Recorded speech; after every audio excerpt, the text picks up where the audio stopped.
যে কথা বোঝাবার জন্য আপনাদেরকে মেসেজটা বলছেন নির্দিষ্ট স্বরূপ, এই যে ওরা যে কৃত্রিম বন্যা তৈরি করে দিয়েছিল, কিংবা যখন স্বাভাবিক বন্যা পরিস্থিতি তৈরি হয়, এই পানি কি বছরের পর বছর থাকে নাকি?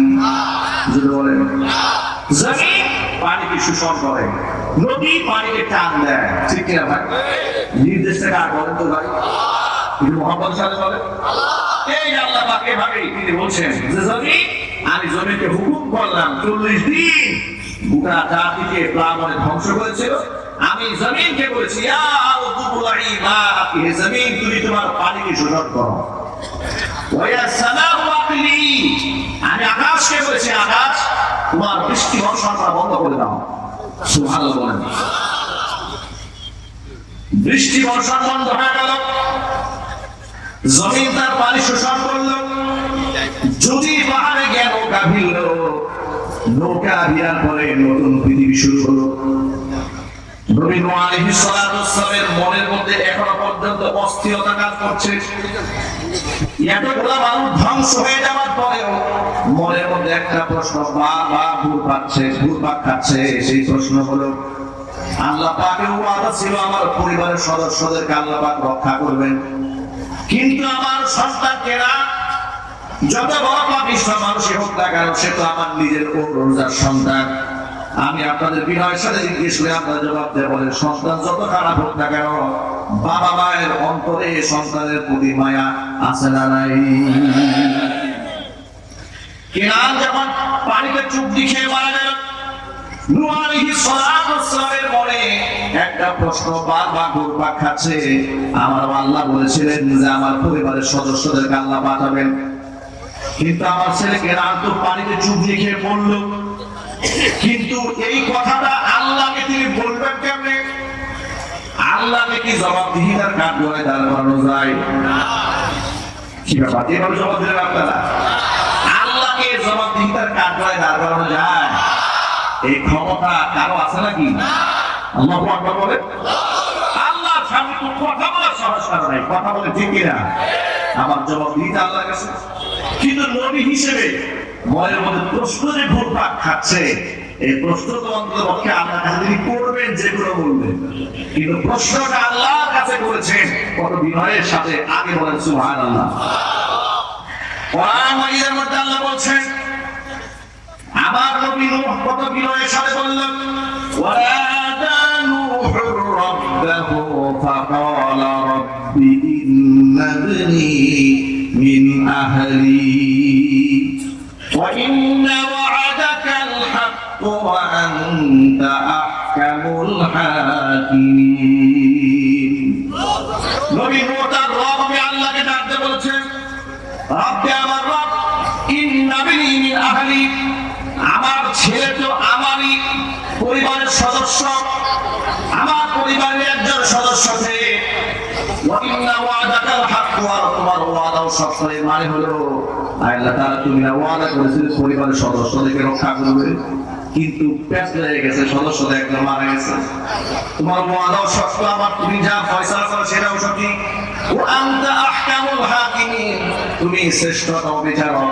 যত পেছায় বলুক না কেন, মনের মধ্যে যে প্রশ্ন আছে সেটা আল্লাহর জানা আছে না নাই? এই প্রশ্নের জবাবে আল্লাহ কি বললেন শোনেন।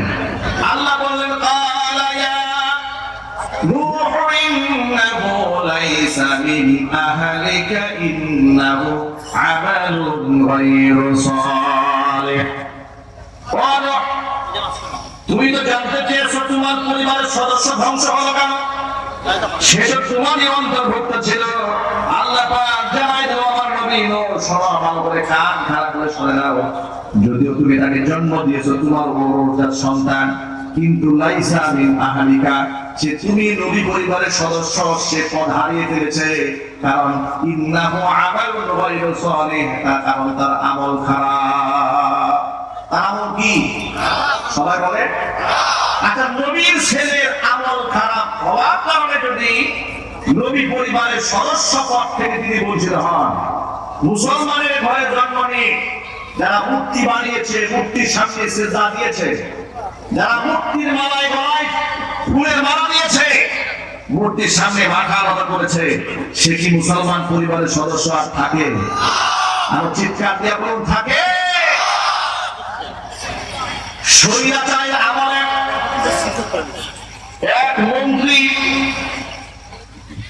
তিনি পূজা মণ্ডপে গিয়ে বললেন মুসলিমদেরকে মরাঘাটকে নিজের ইমানকে ধ্বংস করে দিয়ে কাফেরদেরকে খুশি করার জন্য তিনি মন্দিরে উপস্থিত হিন্দুদেরকে বললেন, মুসলমানের সন্তান হয়ে বললেন, তোমরা যখন তোমাদের ভগবানের কাছে কিছু চাইবে আমার জন্য কিছু চাইও। নাম তারা আনিসুল হক। নাম কি? আপনাদেরকে নামটা স্পেসিফিক বলেই দিলাম, যেহেতু এটা ইমান এবং কুফরের ব্যাপার। আচ্ছা, অনেকের নাম বললে কষ্ট পান, আপনারা কি কষ্ট পেয়েছেন নাকি? আচ্ছা, কোরআনে একটু ভালো করে শুনেন, ফিরাউনের নাম নাই? একটু জোরে বলেন। নমরুদের কথা নাই, কারুনের কথা নাই, হামানের কথা নাই, আবু জাহালের কথা নাই।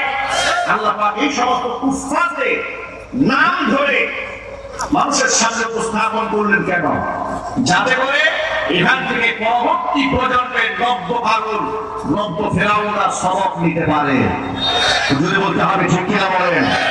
কিন্তু আফসোস, নব্য কারুন, নব্য নমরুদরা কোরআন থেকে সবক নেয় না, কোরআনকে জঙ্গিবাদের কিতাব বলে।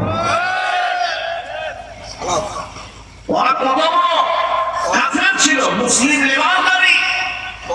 ওরা কাফেরদেরকে খুশি করার জন্য বলেছে, তোমরা যখন তোমাদের ভগবানের কাছে কিছু চাইবে আমার জন্য কিছু চাইও। আচ্ছা, আমি আপনাদের বিনয়ের সাথে যা জিজ্ঞেস করছি, কোন মুসলমান কি মুক্তির কাছে সাহায্য চাইতে পারে? আর চিৎকার দিয়ে বলেন পারে? তাহলে উনি কেন মুক্তির কাছে সাহায্য চাইবেন?